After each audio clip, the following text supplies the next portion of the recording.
Vencer uma Copa do Mundo é basicamente o sonho de todo mundo. Quem nunca sonhou, especialmente quando tá tomando banho, em entrar num campo de futebol numa partida de final de Copa do Mundo, em fazer o gol do título, ou defender um pênalti se você for goleiro, e levantar a taça da Copa do Mundo. E esse é um privilégio que só um grupo de mais ou menos 20 pessoas a cada 4 anos vai ter o direito de ter. E em 2018 foi a vez da França de conquistar esse título pela segunda vez na sua história. E aquele elenco estava estacado de talento. Você tinha Kanté, Mbappé, Dembélé, Giroud, Pogba, Varane, Lloris, Griezmann. Isso é só para falar os jogadores de mais renome. Só que aquele time tinha muita qualidade em todas as posições do campo. E não à toa, eles foram um rolo compressor no campeonato, vencendo 6 dos 7 jogos até a final, empatando só um deles. E o grande destaque ficou para aquele ataque destruidor, que fez 14 gols em toda a Copa, que ninguém conseguia parar. Mas agora, um outro motivo desse time ser tão imbatível não era só esse ataque, que fazia gol em praticamente todos os jogos, mas também a defesa sólida que o Didier Deschamps conseguiu montar com a lenda do Real Madrid, Rafael Varane, e um cara que também estava começando a construir seu nome como um dos craques do futebol mundial, Samuel Umtiti. Ele era um dos pilares daquela defesa do Deschamps e considerado também um dos melhores zagueiros do mundo em ascensão. Foi um dos grandes motivos pelo qual a França conquistou a Copa de 2018. E ele estava no momento mais alto da sua carreira, titular no que era indiscutivelmente a seleção mais forte na época e peça essencial em um dos maiores clubes do mundo. E essa poderia ser a história de um cara que continuou numa crescente, evoluindo e conquistando vários títulos ao longo da carreira. Mas não aconteceu exatamente dessa forma. Isso porque depois da Copa do Mundo, ele nunca mais foi o mesmo. Antes da Copa do Mundo, ele tinha jogado 83 jogos em 2 temporadas pelo Barcelona. Só que depois de 2018, pelo Barcelona, ele só conseguiu entrar em campo mais 50 vezes nos próximos 4 anos. Pouco mais de 12 jogos por temporada. Depois ele até chegou a ser emprestado pro Lecce na Itália, onde jogou 25 partidas e ainda assinou um contrato com o Lille, onde em 2 temporadas jogou 13 jogos. E tudo isso aconteceu por conta da Copa do Mundo. Porque para poder jogar, para conseguir viver esse sonho dele de ser campeão, ele teve que tomar uma decisão e essa decisão custou a carreira dele para sempre. Samuel Umtiti nasceu em Yaoundé, em Camarões, e só com 2 anos de idade ele já se mudou com a família para Lyon, na França, mais especificamente na comunidade de Villeurbanne, no nordeste do país. E no dia 25 de setembro de 2008, 25 de setembro, curiosamente sendo meu aniversário, ele adquiriu a nacionalidade francesa por efeito coletivo a partir da naturalização da sua própria mãe, o que tornou ele um cidadão francês. E ele começou a carreira jogando na base de um clube de bairro chamado Menival, mas não demorou muito para os olheiros do Lyon perceberem o talento dele, e só com 9 anos de idade ele recebeu uma proposta para jogar na base do Lyon. Lá ele se desenvolveu até que em 2012 chegou a atuar 19 vezes pelo Lyon B, o que chamou a atenção do time principal. Um fato é que mesmo jogando ali na base, o Umtiti já mostrava uma maturidade e qualidade para atuar no nível profissional. Isso fez o Lyon ter a confiança de inscrever ele não só para o elenco do Lyon principal na Ligue 1,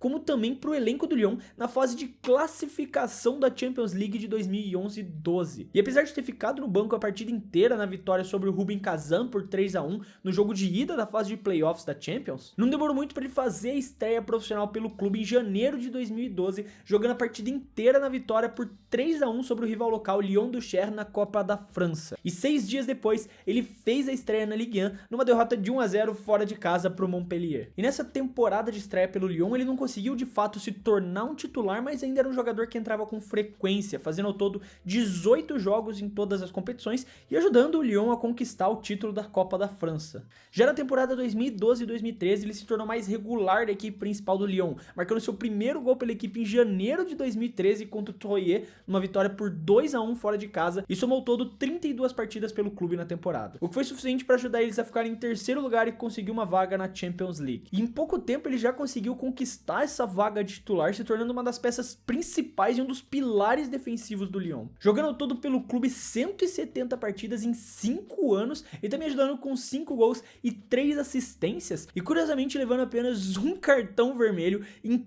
todo esse tempo, sendo esse também o único em toda a sua carreira de clubes, o que é uma estatística muito bizarra para um zagueiro. E conforme o tempo passava, ficava cada vez mais claro que era só uma questão de tempo até um gigante europeu arrancar ele de lá. Por mais que ele ajudasse o Lyon a ter bons resultados no cenário nacional, o time não conseguia acompanhar, não conseguia recompensar o talento do jogador, ajudando ele a disputar grandes títulos. E foi então que em 2018 o Barcelona apareceu batendo na porta. E oficialmente em 30 de junho de 2016, o Umtiti assinou com o Barcelona por por uma taxa de 25 milhões de euros. E ele já chegou com peso no Barcelona, jogando na segunda partida da Supercopa da Espanha de 2016, que o Barcelona venceu por 3-0 contra o Sevilla e levantou o título. E esse aqui parecia ser o começo de um conto de fadas da carreira de um Titi, mas não demorou muito para começar a nascer a semente do maior pesadelo de qualquer jogador profissional. Isso porque ele sofreu uma lesão no joelho em setembro de 2016 durante um treinamento do Barcelona, o que fez ele perder 9 jogos ao todo,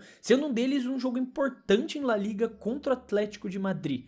Depois, em novembro de 2016, ele sofreu uma nova lesão na coxa que fez ele perder mais 9 jogos pelo Barcelona. Só que, apesar do susto, ele conseguiu retomar o ritmo ainda no final de 2016 e foi importantíssimo para o resto da temporada do Barcelona, especialmente na partida de volta das oitavas de final da Liga dos Campeões de 2016-2017 contra o Paris Saint-Germain, quando foi escalado como titular ao lado de Gerard Piqué e Javier Mascherano. Um Titi tava naquele jogo do Barcelona, que eles se recuperaram da derrota de 4-0 e fizeram uma das maiores viradas da história da Champions, vencendo os franceses por 6-1. Agora, apesar do título da Champions não ter vindo mesmo com essa virada histórica, ele ajudou o Barcelona a conquistar o título da Copa do Rei e também se consolidou como um pilar defensivo, como um titular inquestionável naquele time do Barcelona. E a partir da temporada de 2017-18, com Ernesto Valverde no comando do Barça, o Umtiti ficou ainda mais indiscutível na titularidade daquele time, ajudando o Barcelona a vencer tanto La Liga de forma dominante com só uma derrota a temporada inteira,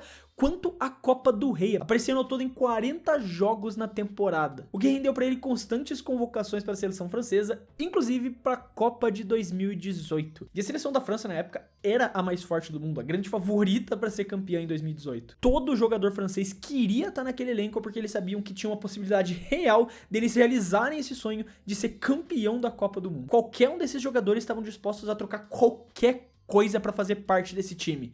E um Titi trocou a carreira inteira. Porque apesar do sucesso na temporada de 2017 e 2018, ele continuou sendo assombrado pelas lesões. Em dezembro de 2017, ele sofreu uma lesão muscular que tirou ele do time por quase 2 meses, e no final da temporada ele teve uma outra lesão no joelho que fez ele ficar 15 dias afastado. O problema é que ele tinha que ter ficado mais do que 15 dias para se recuperar dessa lesão, mas por opção do próprio jogador ele decidiu voltar a jogar. Exatamente porque era o final da temporada de 2018, 2 meses para a Copa do Mundo. Ele precisava mostrar nível, ele precisava estar em campo para poder mostrar pro Didier Deschamps que ele merecia estar nesse elenco que ia disputar a Copa do Mundo, especialmente numa seleção da França que era extremamente competitiva em todas as posições. E eventualmente esse esforço dele de jogar mesmo lesionado se recompensou. Ele foi convocado para a Copa. E lá ele jogou todos os 90 minutos na estreia da França numa vitória de 2-1 sobre a Austrália, e também jogou uma partida completa no segundo jogo contra o Peru, que os franceses venceram por 1-0 também. Já classificados para as oitavas de final, Deschamps decidiu dar uma mesclada no time para a partida contra a Dinamarca e deixou um Titi no banco a partida inteira. Agora, durante o mata-mata, ele jogou todos os 90 minutos até a final. Primeiro naquele jogo insano contra a Argentina, numa vitória de 4-3, no que pode ser descrito como o melhor jogo daquela Copa.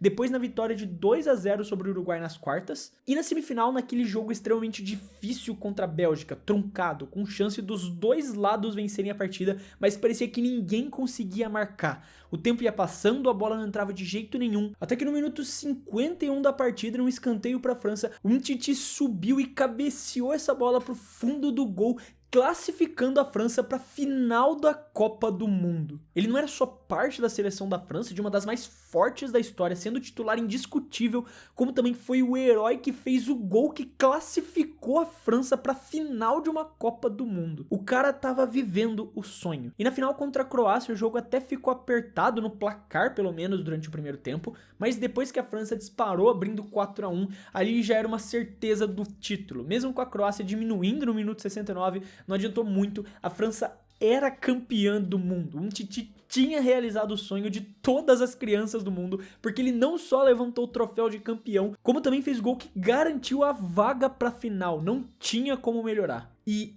infelizmente, para um Titi não ia melhorar mesmo. A verdade é que aquela lesão no joelho que ele teve no Barcelona antes da Copa do Mundo era muito mais grave do que se imaginava, e os médicos tinham alertado ele que se ele jogasse essa Copa, ele poderia nunca mais conseguir jogar em alto nível de novo. E mesmo assim ele decidiu arriscar tudo. Ele jogou o final da temporada lesionado, jogou a Copa inteira lesionado, no esforço, na raça, tomando remédio de dor pra aguentar ficar em campo, tudo porque ele não ia deixar o sonho de ser campeão escapar. E o preço disso não demorou muito pra ser cobrado. Isso porque em setembro de 2018, na nova temporada, ele já teve problema no joelho e ficou 44 dias afastado do futebol. Ele voltou a jogar em novembro e 2 semanas depois lesionou de novo o mesmo joelho, dessa vez ficando quase 3 meses fora de campo. O Barcelona viria a ser campeão de La Liga mais uma vez, só que agora com o Titi participando de só 14 jogos.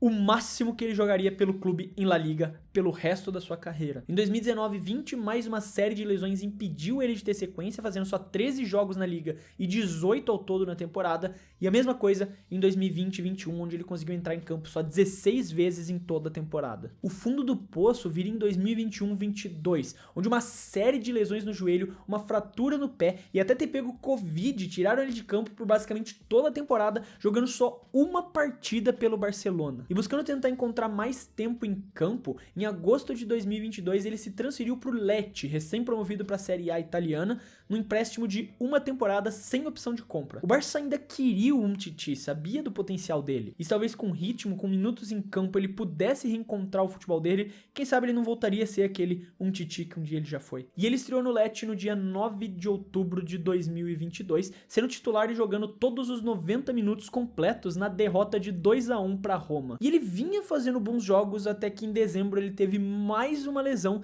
que tirou ele por alguns jogos. E voltando a jogar, ele ainda enfrentou um outro problema. Numa partida contra a Lazio em janeiro de 2023, o zagueiro foi vítima de insultos raciais. Isso porque os torcedores da Lazio começaram a fazer cantos racistas e diminuindo o jogador por conta da série de lesões. Isso foi tão pesado que o árbitro Livio Martinelli foi obrigado a interromper o jogo durante o segundo tempo. Eventualmente a partida terminou com a vitória do Lecce por 2-1, mas no apito final o Umtiti caiu no campo chorando.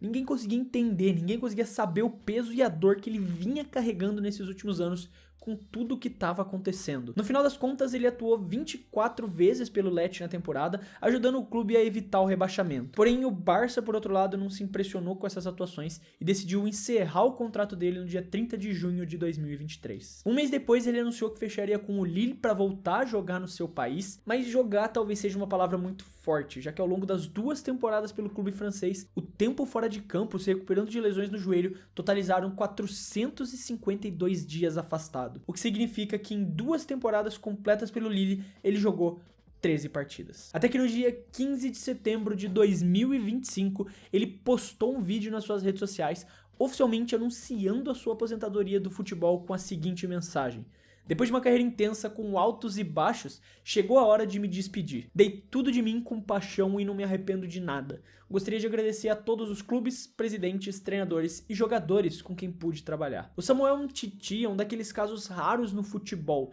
Ele teve que escolher entre a carreira e o sonho, e ele escolheu o sonho. Ele sabia que jogar aquela Copa do Mundo podia custar todo o futuro dele como atleta de alto nível. Os médicos avisaram, o clube pressionou, mas ainda assim ele foi. E sim, isso custou caro, ele nunca mais conseguiu recuperar aquele ritmo, ele nunca mais conseguiu ser aquele mesmo jogador que encantou nos tempos de Lyon, nos tempos de Barcelona.